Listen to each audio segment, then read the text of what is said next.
Academy पे। और आज हम बात करेंगे जेएनयू के बारे में, जेएनयू के जो कोर्सेज के बारे में जो सीरीज चल रही है उसी में आज हम लेकर आए हैं आपके लिए उर्दू के बारे में, उर्दू कोर्स के बारे में बात करेंगे। इससे पहले हम जापानीज़, जर्मन और स्पेनिश कोर्स की वीडियो आपके सामने ला चुके हैं, आप उसको प्लेलिस्ट में जाकर देख लीजिए या फिर हम इसको वीडियो में इसका डिस्क्रिप्शन दे देंगे, आप वहाँ से देख लीजिएगा। तो जैसा आपको मालूम होगा कि जेएनयू भारत की सर्वश्रेष्ठ यूनिवर्सिटी में गिनी जाती है, तो उसमें एडमिशन लेना कोई आसान काम नहीं होता, उसका एंट्रेंस पेपर क्लियर करना कोई आसान काम नहीं होता। तो उसी के मद्देनजर रखते हुए आज हम आपके सामने वीडियो लेकर आए हैं। आपको सारी एलिजिबिलिटी, उसका सिलेबस, उसकी फीस, उसमें कितनी सीटें होती हैं, ये सारी हम आपको बताएंगे। तो बने रहिए इस वीडियो के साथ अंत तक बिना स्किप किए हुए, क्योंकि अगर आपने इसका एक छोटा सा पार्ट में मिस कर दिया तो आप बहुत ही इंपॉर्टेंट इन्फॉर्मेशन को मिस कर दें। ठीक है, तो आइए बिना किसी देरी के चलो शुरू करते हैं आज का अपना ये वीडियो। ठीक है दोस्तों, तो चलिए शुरू करते हैं। तो जैसा कि आपको मालूम होगा कि जेएनयू में जो है वो स्कूल होते हैं बहुत सारे, हर कोर्सेज के लिए अलग अलग से स्कूल होते हैं। तो आज हम बात करेंगे school of language, literature and culture studies की बात करेंगे कि इसके अंदर कौन कौन से कोर्स आते हैं। इसमें बहुत सारे कोर्स आते हैं, जितनी भी इंडियन लैंग्वेज हैं वो सारी इसी स्कूल में आती है। तो जैसा कि आपको दिख रहा होगा यहाँ पे लिखा हुआ सेंटर ऑफ इंडियन लैंग्वेज, तो उसके अंतर्गत बहुत सारी लैंग्वेज आती है। मान लीजिए हिंदी आती है, तमिल आती है, संस्कृत आती है और ये भी आते हैं, उर्दू भी आती है। तो ये कौन सी भाषा है, ये इंडियन लैंग्वेज है। तो आज हम बात करेंगे मोस्टली उर्दू के बारे में बात करेंगे। तो उसमें भी जेएनयू में उर्दू में सिर्फ ये 5 कोर्सेज होते हैं। पीएचडी उर्दू होती है, एमफिल इन उर्दू होती है, एमए इन उर्दू होता है और advance diploma in mass media in Urdu, और जो लास्ट कोर्स है वो certificate of proficiency in Urdu. ये 5 कोर्स उर्दू में के होते हैं जेएनयू में। ठीक है, अब बात कर लेते हैं इनकी एलिजिबिलिटी की, इन 5 की एलिजिबिलिटी क्या है। तो सबसे पहले बात कर लेते हैं पीएचडी की एडमिशन, पीएचडी की जो एलिजिबिलिटी है उसकी बात कर लेते हैं। तो जैसा कि आपको दिख रहा होगा कि इसमें पूरी एलिजिबिलिटी लिखी हुई है। आप चाहे तो इस वीडियो को स्टॉप करके देख सकते हैं या अपना आराम से पढ़ सकते हैं स्क्रीनशॉट लेके। वैसे मैं पढ़ के आपको बता देता हूँ कि इसमें क्या क्या एलिजिबिलिटी है। तो only those candidates shall be considered for admission to the PhD programme who have, तो जो पॉइंट 1 है, obtained 2 years MPhil degree with at least 55% marks. Marks का याद रखना एकदम इम्पोर्टेंट होता है, क्योंकि पॉइंट, अगर जो आपके पॉइंट भी कम है तो एडमिशन नहीं मिलेगा। तो राउंड ऑफ नहीं होना चाहिए, पूरे कंप्लीट होने चाहिए, मतलब पॉइंट में नहीं होना चाहिए। मान लीजिए आपके 54.9 है तो भी आपको मुश्किल हो जाएगा एडमिशन मिलना। हालांकि अगर जो आप किसी और कैटेगरीज में हैं तो आपको मिल सकता है। अगर जो आपके 54.9 भी हैं तो मुश्किल हो जाएगा। अगर आपको किसी के पास रिजर्वेशन है तो वो बेनिफिट मिलेगा आपको। हालांकि आपके पास 55% होने चाहिए, क्योंकि रिजर्वेशन ना भी हो तो कम से कम अपने पास इतने मार्क्स हों कि आप अच्छे मार्क्स दिखा सके किसी को। ठीक है, तो 55% marks of a recognised university institution with destination seminar viva और 1 year MPhil degree with 55% marks with additional 1 year research experience of recognised university institution and 1 publication. ध्यान रखना कितना, 1, यानी कि आपने कोई एक बुक पब्लिश की हो, एंड 55% मार्क्स और equivalent in master degree BE और बीटेक। तो ये हुआ एक। अब बात कर लेते हैं दूसरी एलिजिबिलिटी की, या आपके पास अगर जो ये नहीं है तो आपके पास ये नीचे वाली होनी चाहिए, यानी कि point B, master degree / BE या बीटेक विद 55% मार्क्स और equivalent grade B in UGC 7 point scale और an equivalent grade in a point scale wherever grading system in followed. तो ये दोनों एलिजिबिलिटी होनी चाहिए पीएचडी में एडमिशन लेने के लिए जेएनयू में उर्दू सब्जेक्ट से। तो कुछ बच्चों को रिलैक्सेशन भी मिलता है, जिसको आरक्षण कहते हैं, तो उसके बारे में देख लेते हैं कि उसको कितना मिलता है। तो relaxation to SC ST OBC non creamy layer, note कर लेना इसको, नॉन क्रीमिलियर, क्योंकि जो आरक्षण है वो 2 कैटेगरी में मिलता है। नॉन जो कैटेगरी होती है वो एक होती है नॉन क्रीमिलियर, एक होता है क्रीमिलियर। तो जेएनयू में जो बच्चों को रिलैक्सेशन मिलता है वो उन्हीं बच्चों को मिलता है जो नॉन क्रीमी लेयर में आते हैं। मतलब SC ST OBC में भी 2 लेयर होती है, नॉन क्रीमी लेयर और क्रीमी लेयर। तो मोस्टली जो रिजर्वेशन मिलता है वो नॉन क्रीमी लेयर को मिलता है। आप इसको जाके गवर्नमेंट साइट पे चेक कर सकते हैं कि आपकी जो कास्ट है, किसी भी कास्ट में आते हों, SC ST OBC में, तो आप जौन सी कास्ट में आते हैं वो नॉन क्रीमी लेयर में आती है या नहीं आती है। ठीक है। और ये जो है PG holders Ayush related subject are eligible to apply.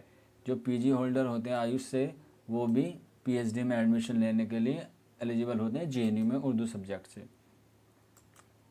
अब बात करते हैं MPhil की। Master degree in the concern language, यानी कि कंसर्न लैंग्वेज मीन्स यानी कि उर्दू वाली जो लैंग्वेज है उसी में आपको मास्टर डिग्री होनी चाहिए। Subject with at least 55% marks, याद रखना 55% मार्क्स इसमें ज़रूर है। यहाँ पे कोई रिजर्वेशन का नहीं है कि SC ST OBC के लिए इतना है, वो अलग से है। 55% मार्क्स होने चाहिए आपके। इसमें भी वही है जो PhD में था रिलैक्सेशन का, कि SC ST OBC को उन्हीं को ही आरक्षण मिलेगा जो नॉन क्रीमी लेयर में आते हैं। ठीक है। अब इसमें भी उसी तरह है जैसे PhD में था PG होल्डर और फॉर आयुष, तो इसमें भी जो आयुष से रिलेटेड सब्जेक्ट वाले स्टूडेंट होते हैं वो भी इसके लिए अप्लाई कर सकते हैं MPhil के लिए। ठीक है। अब बात करते हैं मास्टर ऑफ आर्ट्स की, यानी कि MA की, जिसको कहते हैं master of arts. Bachelor degree in any discipline under 10+2+3, यानी कि graduation pattern of education with at least. Graduation मतलब यह है कि आपने चाहे ऑनर्स किया हो या आपने कोई प्रोग्राम किया हो, या फिर आप कोई मदरसा बोर्ड से हैं, उसमें भी आप एडमिशन ले सकते हैं। हाँ, मदरसा बोर्ड की कुछ कंडीशन होते हैं, क्योंकि जैसा आपको मालूम होगा कि मदरसा बोर्ड के कुछ कॉलेज ही या कुछ मदरसा बोर्ड के जो मदरसे होते हैं उनको ही उनकी जो वेरीफाइड डिग्री होती है उसी के लिए एलिजिबल माना जाता है। वही एलिजिबल माने जाते हैं बच्चे जो उस इंस्टीट्यूट से करके आते हैं। जैसे मान लीजिए जैसे भी दारुल उलूम देवबंद है या लखनऊ का नदवा है, इसके कुछ बच्चे इस तरह से जो अच्छे कॉलेज हैं, अच्छे मदरसे हैं, जो अच्छे मदरसे हैं उन बच्चों को ही एडमिशन मिलता है, उन बच्चों को ही वैलिड देते हैं। फिर भी उसकी लिस्ट मैं आपको दे दूंगा, अभी उसकी लिस्ट मिल नहीं पाई है कि वो कौन कौन से मदरसा मांगते हैं, लेकिन अगर फिर भी आपको पर्सनली चाहिए वो, तो आप मुझे बता सकते हैं, हम आपको प्रोवाइड करा देंगे टेलीग्राम के नंबर पर, और टेलीग्राम का लिंक हमारे डिस्क्रिप्शन में, आप हमसे वहाँ जुड़िए। ठीक है। तो 55% मार्क्स होने चाहिए ग्रेजुएशन में आपके। ठीक है, उर्दू सब्जेक्ट में। ठीक है। अब बात करते हैं डिप्लोमा की। जो एडवांस डिप्लोमा है उसके लिए क्या क्या एलिजिबिलिटी है।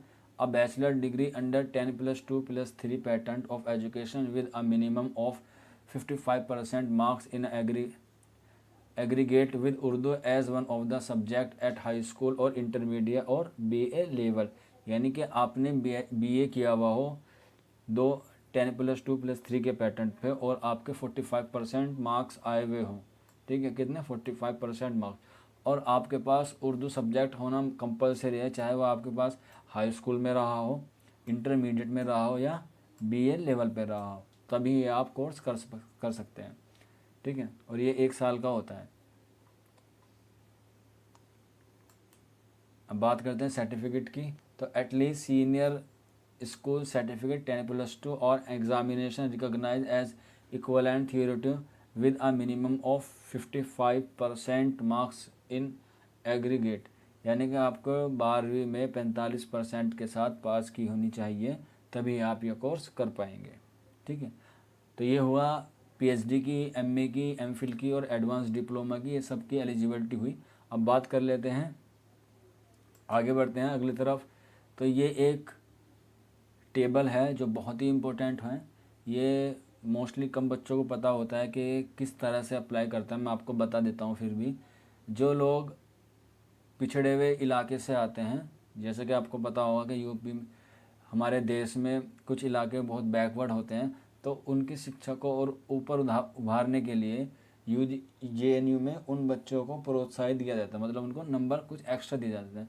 तो वही ये टेबल है। हालांकि ये टेबल इतनी बड़ी है कि मैं उसको पढ़ने लगूँ तो बहुत लंबी बन जाएगी। ये सिर्फ मैंने इसके लिए एक आपको समझाने के लिए ये रखा है। अगर जो आपको पूरे डिटेल में जाना है, पढ़ना है इसको, कि आप कौन से स्टेट के, कौन से राज्य के, कौन से डिस्ट्रिक्ट में आते हैं, डिस्ट्रिक्ट के भी नंबर मिलते हैं, तो आपको जाके JNU की वेबसाइट में www.jnu.ac.in पे जाके आपको क्लिक करना रहेगा, वहाँ पे आप पढ़ सकते हैं, या फिर आप इसका प्रोस्पेक्टर डाउनलोड कर सकते हैं। उसका लिंक मैं आपको डिस्क्रिप्शन में दे दूंगा। मैं पर्सनली सजेस्ट करना चाहूँगा आपको कि आप इसे एक बार पढ़ लें, क्योंकि जैसा आपको दिख रहा होगा कि यूजी के आपको 6 नंबर मिलते हैं, पीजी के 3 और यूजी के 3 नंबर मिलते हैं। यानी कि मान लीजिए आपने अगर जो यूजी में आप एडमिशन ले रहे हैं तो आपको 10वीं और 12वीं के कितने मार्क्स मिलेंगे, 6 मार्क्स मिलेंगे। अब पीजी में आप ले रहे हैं तो उसको 3 मार्क्स मिलेंगे, और यूजी में आप एडमिशन ले रहे हैं तो अब 3 मिलेंगे। मतलब पीजी में अगर जो आप एडमिशन ले रहे हैं तो 10वीं 12वीं के 3 और यूजी के आपको 3 मिलेंगे। मान लीजिए कि आपने पीएचडी में एडमिशन लिया है, एक मान लीजिए, ठीक है, पीएचडी में आपने एडमिशन लिया तो आपको 3 और +3 टोटल 6 मार्क्स मिलेंगे। मान लीजिए कि आपकी जो एंट्रेंस एग्ज़ाम दिया आपके उसमें आए 64 मार्क्स आते हैं, ठीक है, और मेरिट लगती है आपकी 66 पे, तो आपके 2 मार्क्स कम रह गए। तो जो ये वाले 6 नंबर हैं आपको मिल जाएंगे और आपके हो जाएंगे 70 नंबर हो जाएंगे। तो इस तरह से आपको वो मेरिट में आपका वो नाम आ जाएगा। ये सभी कोर्सेज़ के लिए है, ज़रूरी नहीं कि सिर्फ मैं पीएचडी के बता रहा हूँ, चाहे आप एमफिल में हो चाहे आप पीएचडी में हो। तो इसलिए जो इन्होंने जो टेबल बना रखी है वो 2 बनाई है, फर्स्ट ये है और सेकंड ये है, क्योंकि आपको पता होगा कि कुछ इलाके ज़्यादा पिछड़े हुए होते हैं और कुछ इलाके कम पिछड़े होते हैं। तो उसी हिसाब से आप अपना डिस्ट्रिक्ट अपना स्टेट देख लीजिएगा उसमें, ठीक है।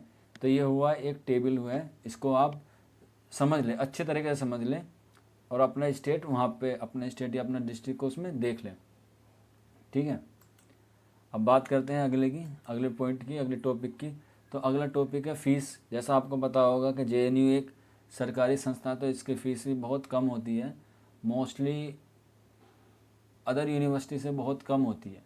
हालांकि जैसा आपको पता होगा अभी यूनिवर्सिटी में फ़ीस वृद्धि हुई थी, लेकिन बच्चों के विरोध प्रदर्शन की वजह से वो फ़ीस उनको वापसी लेनी पड़ी। अभी जो है 2020 और 2021 के प्रोस्पेक्टर में यही फ़ीस दे रखी है।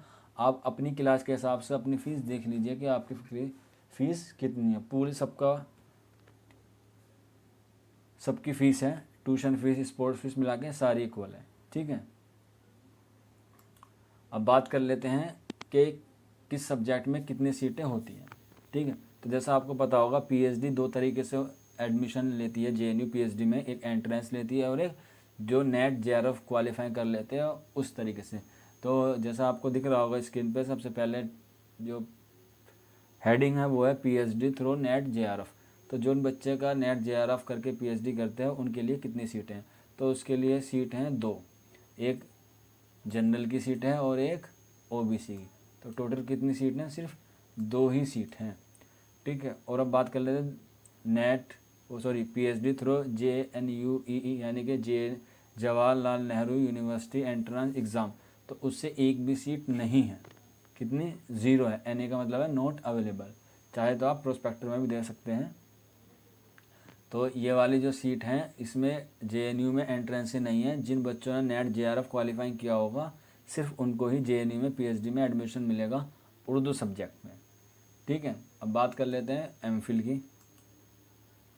तो एमफिल में भी यही है कि जो एमफिल में भी 2 तरीके से एडमिशन होता है, नेट जेआरएफ से और एंट्रेंस से।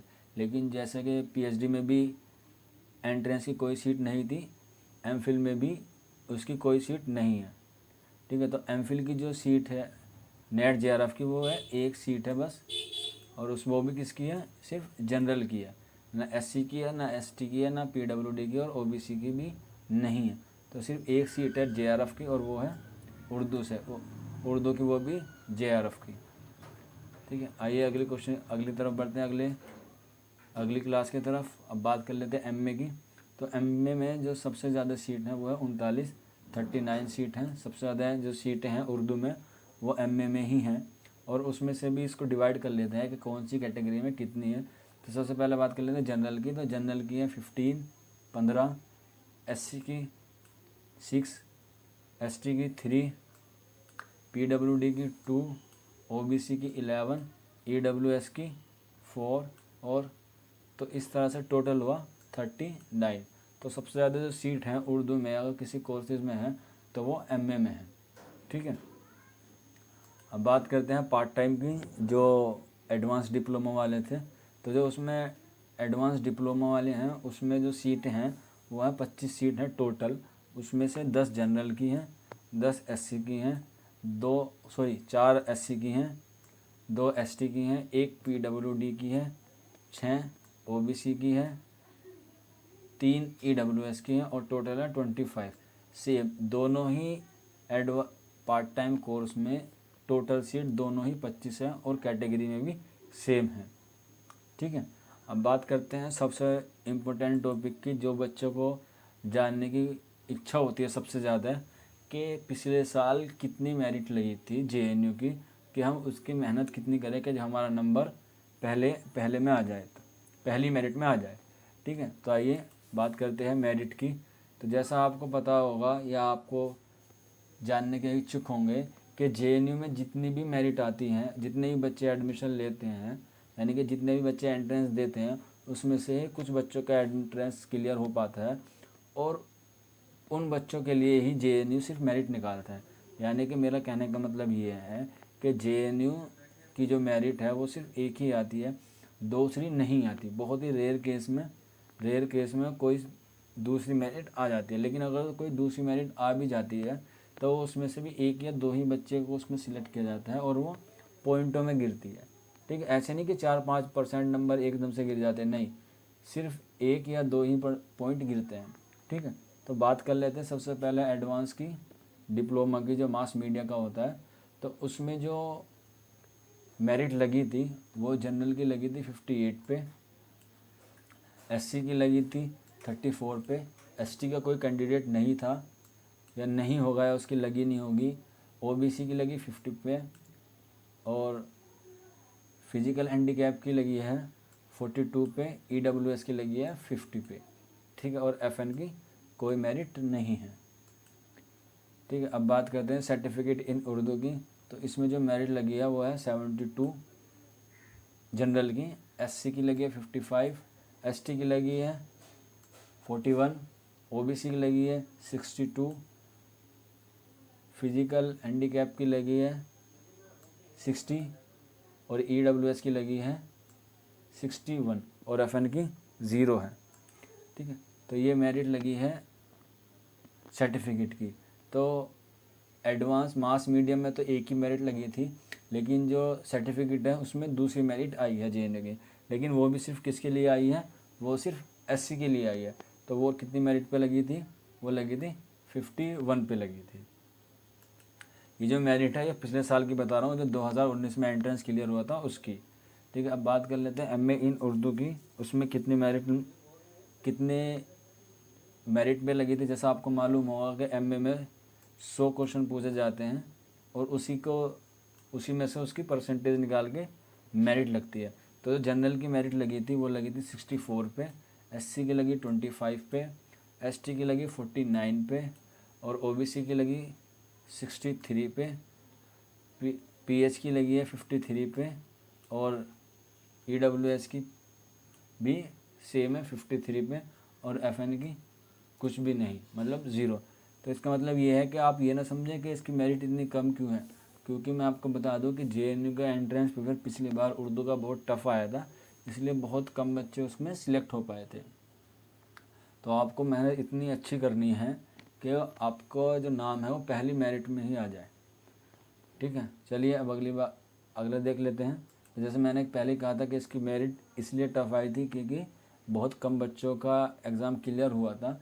तो जैसे मैं आपको बता चुका हूँ पहले भी कि जेएनयू चाहता है कि आप अपनी जितनी भी सीटें हैं वो पहली मेरिट में भर लें, लेकिन फिर भी कुछ बच्चे रह जाते हैं या कुछ सीटें बच जाती हैं, तो उनको भरने के लिए जेएनयू दूसरी मेरिट निकालता है।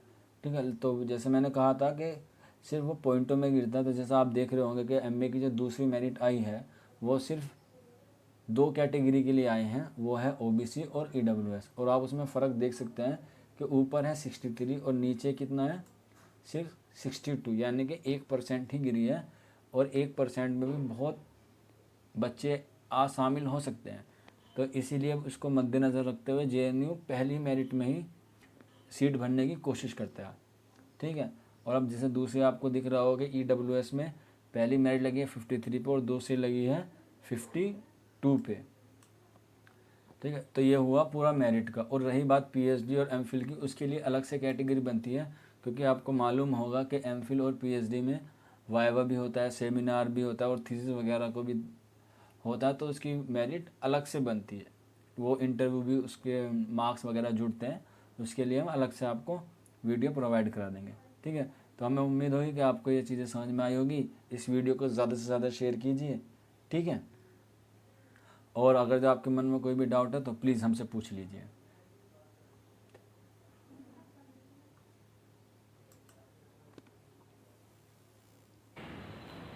मुझे उम्मीद है कि आपको ये वीडियो पसंद आया होगा और आपके मन में जो भी डाउट होंगे वो क्लियर होंगे।